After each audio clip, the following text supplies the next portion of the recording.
Halo teman-teman, perkenalkan nama saya Taruni Blesinda Patricia Gula, NRP 2242146. Hari ini saya akan menjelaskan mengenai manajemen konflik. Sebelumnya, pertama-tama kita masuk pada latar belakang dari manajemen konflik.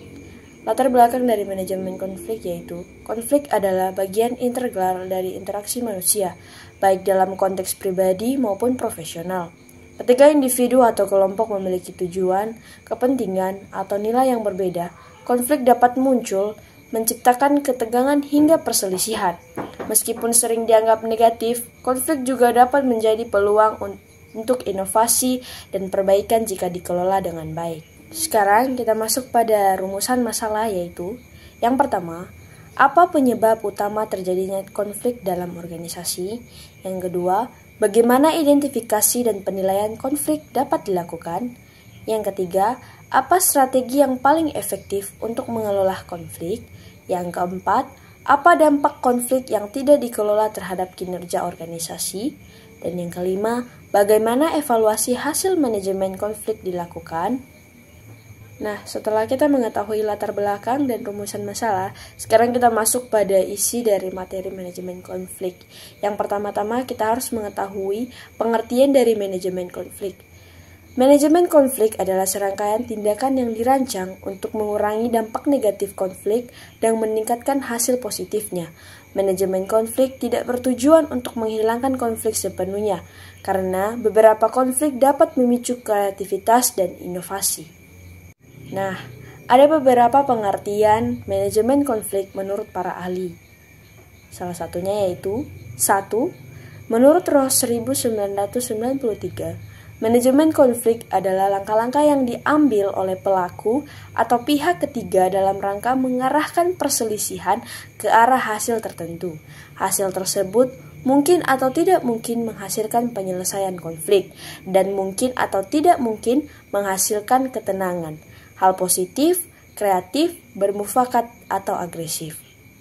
Yang kedua, menurut Robbins 1996, konflik adalah suatu proses yang dimulai bila satu pihak merasakan bahwa suatu pihak lain telah mengaruhi secara negatif atau akan segera memengaruhi secara negatif.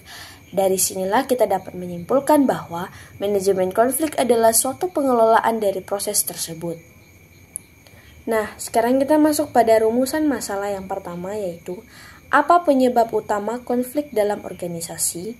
Penyebab utama konflik dalam organisasi yaitu 1. Perbedaan tujuan dan kepentingan. Anggota organisasi sering memiliki tujuan dan kepentingan yang berbeda, yang dapat menyebabkan pergesekan. Yang kedua, komunikasi yang buruk. Kesalahan atau kekurangan komunikasi dapat menghasilkan kesalahpahaman dan ketegangan antar anggota. Yang ketiga, perbedaan nilai dan gaya kerja. Nilai dan pendekatan kerja yang berbeda dapat memicu konflik dalam interaksi tim. Yang keempat, persaingan untuk sumber daya. Pertikaian tentang alokasi sumber daya yang terbatas seperti waktu dan anggaran sering menyebabkan konflik. Yang kelima, perubahan dalam organisasi. Perubahan yang menyebabkan ketidakpastian dalam memicu kekecewaan dan konflik di kalangan karyawan. Yang keenam, ketidakpastian peran. Ketidakjelasan dalam tanggung jawab dan peran dapat menciptakan kebingungan dan konflik di tempat kerja. Yang ketujuh, perbedaan kepribadian. Interaksi antara individu dengan kepribadian yang berbeda dapat menghasilkan ketegangan dan konflik. Dan yang terakhir, tekanan dan stres. Stres yang tinggi dalam lingkungan kerja dapat membuat individu lebih rentan terhadap konflik. Nah, kita masuk pada bagian yang kedua, yaitu bagaimana identifikasi dan penilaian konflik dapat dilakukan. Identifikasi dan penilaian konflik dapat dilakukan dengan cara yang pertama, identifikasi konflik, di mana ada 3 poin, yaitu pengamatan dan diskusi, kedua, analisis komunikasi, dan yang ketiga, survei. Yang kedua, penilaian konflik, di mana ada 4 cara, yaitu yang pertama, analisis dampak, kedua, identifikasi akar masalah, yang ketiga, klarifikasi jenis konflik, dan yang terakhir, penilaian urgensi. Nah, sekarang kita masuk pada rumusan masalah yang ketiga, yaitu Apa strategi yang efektif untuk mengelola konflik? Nah, ada 5 strategi yang efektif untuk mengelola konflik. Yang pertama yaitu kolaborasi. Kolaborasi melibatkan semua pihak untuk mencari solusi yang saling menguntungkan. Strategi ini menekankan komunikasi terbuka dan kerjasama sehingga solusi yang dihasilkan dapat diterima oleh semua pihak. Yang kedua, kompromi. Kompromi mencari kesempatan yang memuaskan sebagian kebutuhan semua pihak. Ini melibatkan konsesi dan negosiasi untuk mencapai hasil yang adil bagi semua yang terlibat. Yang ketiga, akomodasi. Akomodasi salah satu pihak mengalah untuk menjaga hubungan baik. Strategi ini berguna jika isu yang dilibatkan tidak terlalu penting bagi pihak yang mengalah. Yang keempat, menghindar. Menarik diri dari konflik atau menunda penyelesaian. Strategi ini cocok jika konflik dianggap tidak penting, meskipun sebaiknya tidak digunakan secara berlebihan. Yang kelima, kompetisi. Kompetisi berusaha untuk memenangkan konflik secara mengalahkan pihak lain. Ini digunakan dalam situasi mendesak yang memerlukan keputusan cepat, meskipun bisa merusak hubungan jika digunakan secara berlebihan. Nah, sekarang kita masuk pada rumusan masalah yang keempat, yaitu apa dampak konflik yang tidak dikelola terhadap kinerja organisasi. Nah, dampak konflik yang tidak dikelola dalam kinerja organisasi yaitu 1. Menurunkan produktivitas, mengganggu alur kerja dan efisiensi tim. Yang kedua, meningkatkan stres, menimbulkan menimbulkan ketidakpuasan kerja dan meningkatkan stres di antara karyawan. Yang ketiga, merusak hubungan tim, mengurangi rasa saling percaya dan kerjasama. Yang keempat, meningkatkan turnover. Karyawan mungkin meninggalkan organisasi karena ketidakpuasan. Yang kelima, menghambat kreativitas, mengurangi diskusi terbuka dan inovasi. Yang keenam, menghalangi pencapaian tujuan, fokus berpindahan dari tujuan bersama ke masalah pribadi. Bagaimana evaluasi hasil manajemen konflik dapat dilakukan? Nah, langkah-langkah untuk evaluasi hasil manajemen konflik yaitu yang pertama, pengumpulan data. Mengumpulkan informasi mengenai situasi sebelum dan setelah manajemen konflik diterapkan. Ini bisa meliputi feedback dari anggota tim, catatan pertemuan, dan dokumentasi hasil. Yang kedua, analisis hasil. Menganalisis dampak dari strategi yang diterapkan, maka konflik telah teratasi dan dalam hal apa saja. Pertimbangkan faktor seperti peningkatan produktivitas, hubungan antar tim, dan kepuasan kerja.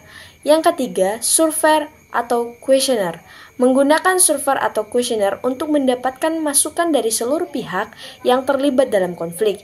Ini dapat membantu mengukur persepsi tentang ketercapaian solusi dan hubungan kerja setelah konflik. Yang keempat, observasi. Melakukan observasi langsung terhadap dinamika tim dan interaksi antar anggota setelah konflik dikelola untuk menilai perbaikan yang terjadi.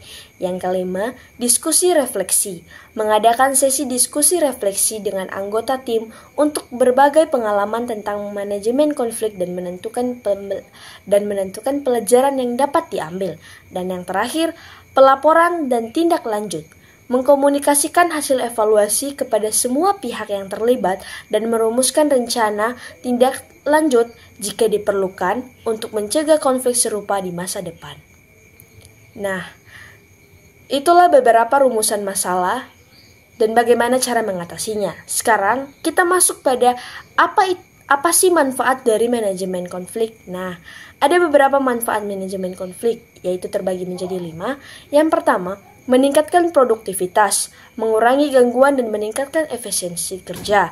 Yang kedua, memperkuat hubungan kerja, meningkatkan kepercayaan dan pemahaman antar anggota tim. Yang ketiga, mendorong inovasi, memicu ide baru melalui diskusi terbuka. Yang keempat, menciptakan lingkungan kerja positif, meningkatkan kepuasan dan motivasi anggota tim. Yang kelima, peningkatan kualitas keputusan, memperoleh keputusan yang lebih informasional dengan melibatkan berbagai pandangan. Nah, itulah manfaat dari manajemen konflik. Sekarang kita masuk pada tahap yang terakhir, yaitu kesimpulan dari pembelajaran manajemen konflik. Kesimpulan dari manajemen konflik adalah bahwa konflik merupakan bagian tak terhindarkan dari interaksi manusia, baik dalam konteks pribadi maupun profesional. Mengelola konflik secara efektif sangatlah penting untuk menjaga produktivitas, memperkuat hubungan antar anggota tim, dan mendorong inovasi. Melalui pendekatan yang tepat, seperti kolaborasi dan kompromi, konflik tidak dapat diatasi, tetapi juga dapat digunakan sebagai kesempatan untuk perbaikan dan pertumbuhan. Evaluasi hasil dari proses manajemen konflik juga penting untuk memastikan bahwa pendekatan yang diambil efektif dan memberikan dampak positif bagi individu serta organisasi. Dengan demikian, manajemen konflik bukan hanya tentang menghindarkan pertikaian, tetapi juga tentang menciptakan lingkungan di mana perbedaan dapat dikelola secara konstruktif untuk mencapai tujuan bersama. Demikian yang bisa saya sampaikan. Semoga pembelajaran yang telah saya paparkan ini bisa menjadi pedoman terhadap teman-teman bagaimana cara mengelola konflik di sekitaran lingkungan teman-teman. Sampai jumpa.